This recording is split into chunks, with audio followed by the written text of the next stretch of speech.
Hey everyone, Alucard 2089 here, and a few days ago I just received my newest game box from Kidshoryuken. This one is for October and November for this year, and he sent me some pretty heavy hitters this time, and the first game we're going to look at today is Rockman 5.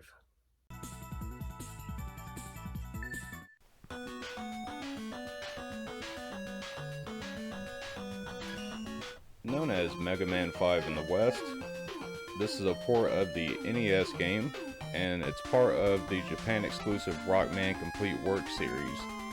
It featured a helpful Navi mode for beginners, arranged music, encyclopedia modes, and artwork.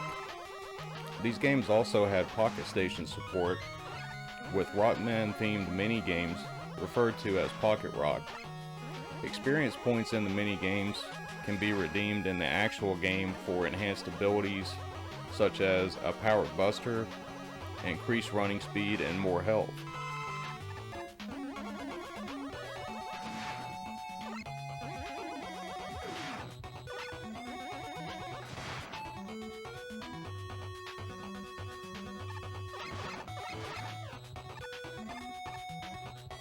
Game number 2, Gradius 5 for the PlayStation 2.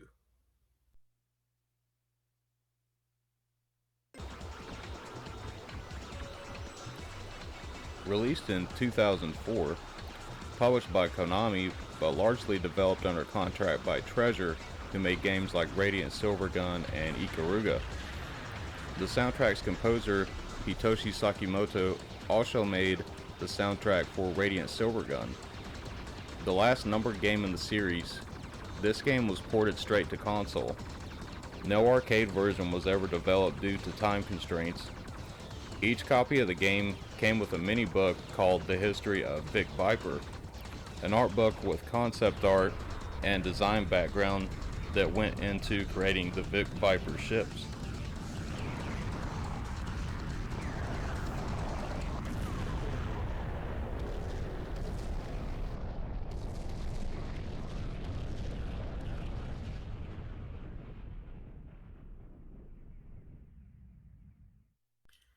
Game number 3, Triggerheart Exelica. わらし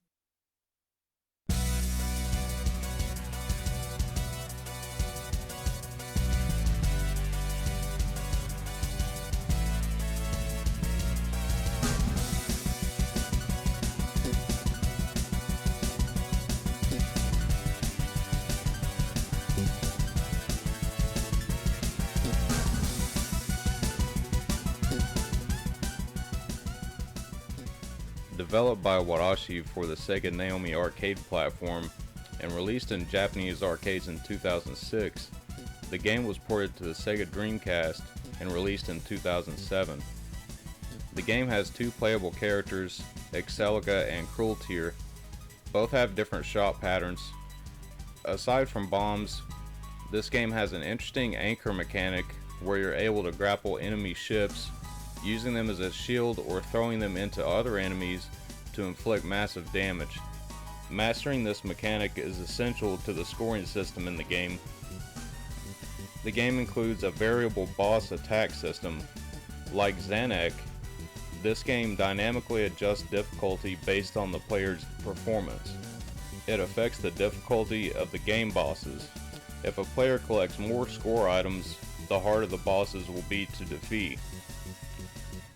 The Dreamcast version added a story mode and an arranged mode. Arranged mode has an increased difficulty level and does not have continues.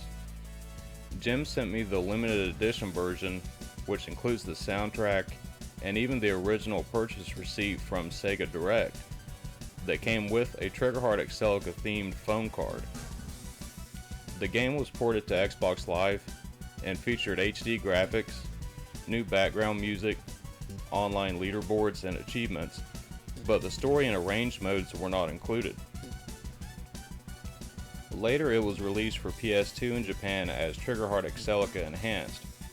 It added Faint Tear as a playable character, which was the enemy character, new event CG, and an opening movie. The arranged mode from the Dreamcast version was not included. I still say I would prefer the Dreamcast version over the others. In my opinion, I actually prefer the Dreamcast version of the soundtrack over the arcade original.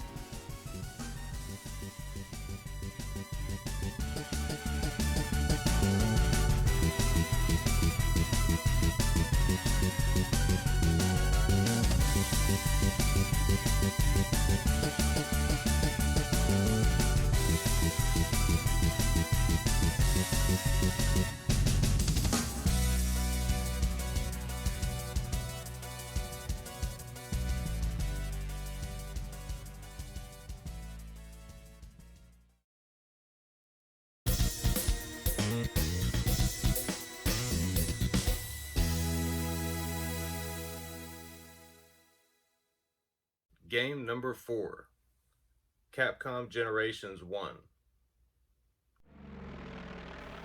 Released on Sega Saturn and PS1 in 1998, the first of 5 volumes, Capcom Generations is a series of compilation discs that include 3 or 4 games from a particular game or genre, directly ported from their arcade versions. Each disc also contains a collection mode featuring history, tips, artwork, character profiles, arranged music, and other unlockable contents for each game.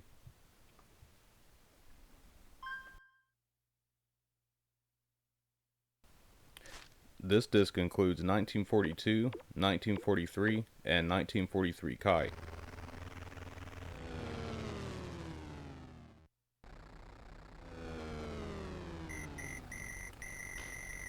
Released in arcades in 1984, 1942 was the first Capcom title to spawn a successful series of sequels, with 5 titles in the 19XX line released from 1987 to 2000.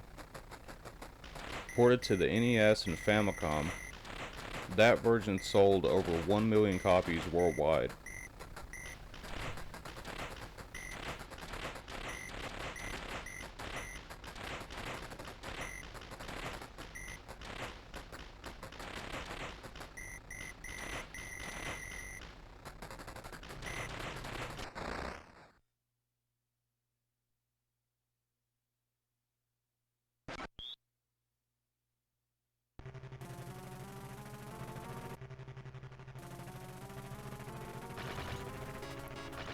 (1943) The Battle of Midway. Released in arcades in 1987, and also ported to the NES and Famicom. Those versions had an upgrade system that is not present in the arcade games. You're able to upgrade your plane's offensive and defensive powers, the maximum fuel level, and its special weapons and their durations.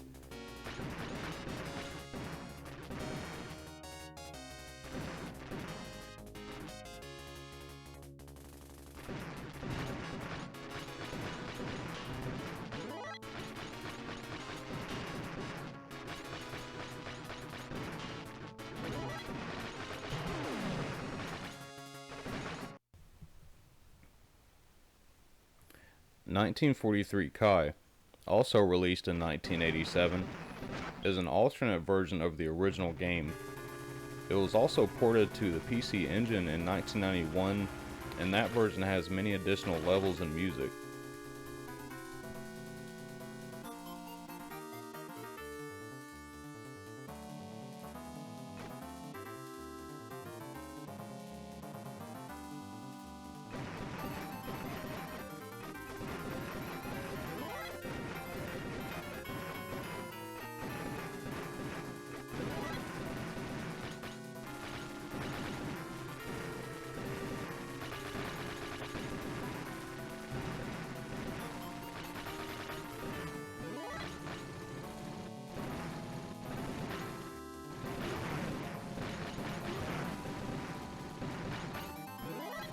And last but not least, Raiden DX.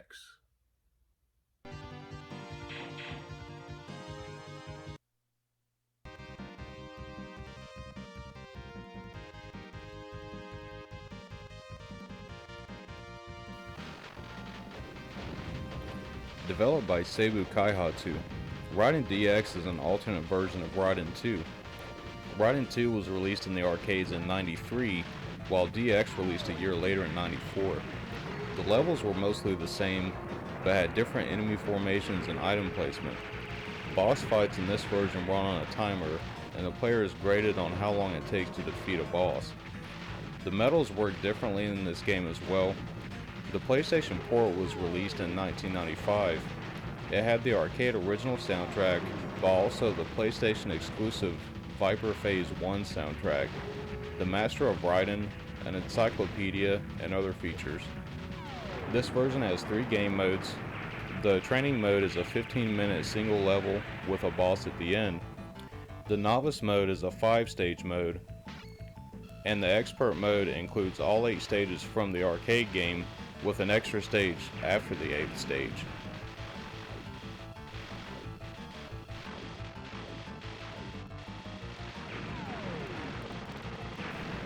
Now on to the best part. 3 of the games in this collection support tate mode.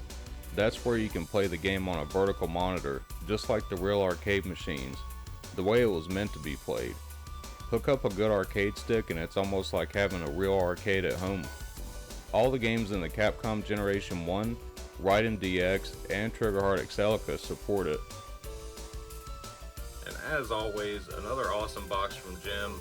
And if you'd like to get game boxes from Kidshoryuken, check out Kidshoryuken's Patreon page, where you can sign up for one of the available tiers to get your own game boxes. And also check out Kidshoryuken's channel. He makes awesome reviews and videos about Japan.